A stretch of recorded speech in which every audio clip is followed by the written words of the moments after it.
That's right. And, I think that that's what's probably happening in the hospital now. We know that he was in the intensive care unit because obviously right after a cardiac arrest, they wanted to make sure he was stabilized, but they were able to quickly do that. And now it is, as you say, the question of trying to figure out what happened here.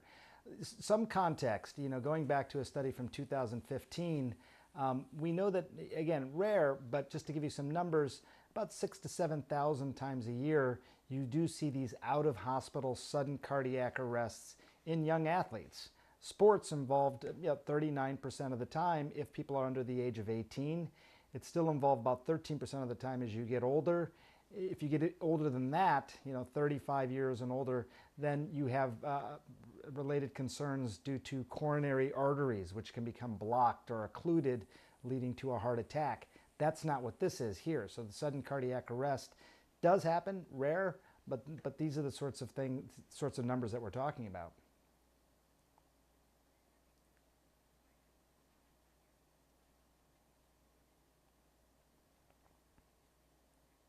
Right.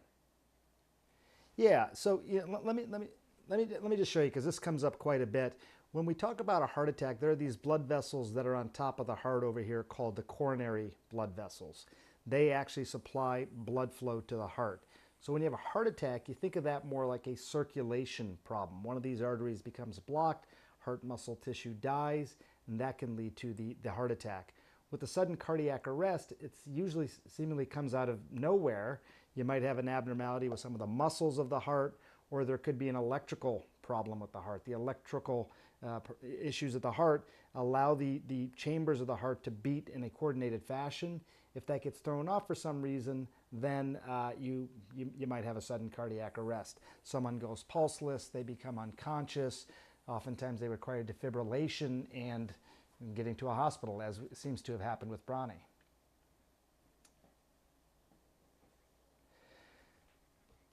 Well, that is a big question. I mean, I think the biggest sort of good news in all this was how quickly he got out of the ICU. You remember with Damar Hamlin, it was a few days before he got out of the ICU. We have heard of players who have been in the ICU even longer from sudden cardiac arrest and were able to return to play. But I think it's too speculative to say at this point what exactly caused this underlying problem. Is it going to be something that is of concern in the future? How are they going to address that? So I think it's early to say. It's possible. We have heard of players, even college players, who then have returned and gone on to play in the NBA. But I think we'll probably have a better answer to that question over the next several days.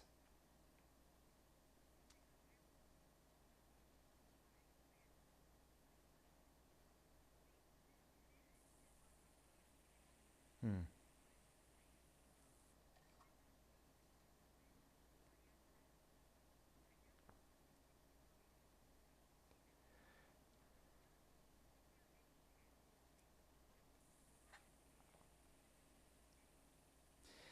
Look, I think this is going to be very low down on the list. I don't think it's an unfair question, but I think in terms of just giving you some context here, we do know that myocarditis can occur after vaccination, in most likely in adolescent males, so around his age group. But when I say rare, we're talking about hundreds of cases out of millions of people. So when you do the math, 0.007% chance of actually developing myocarditis.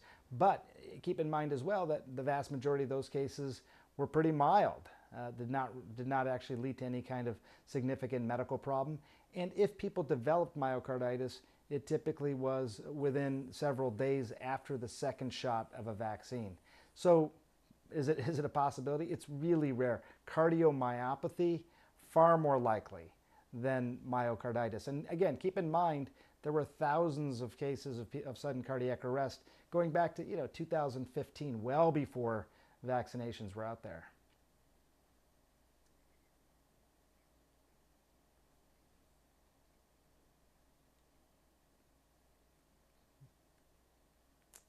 You got it.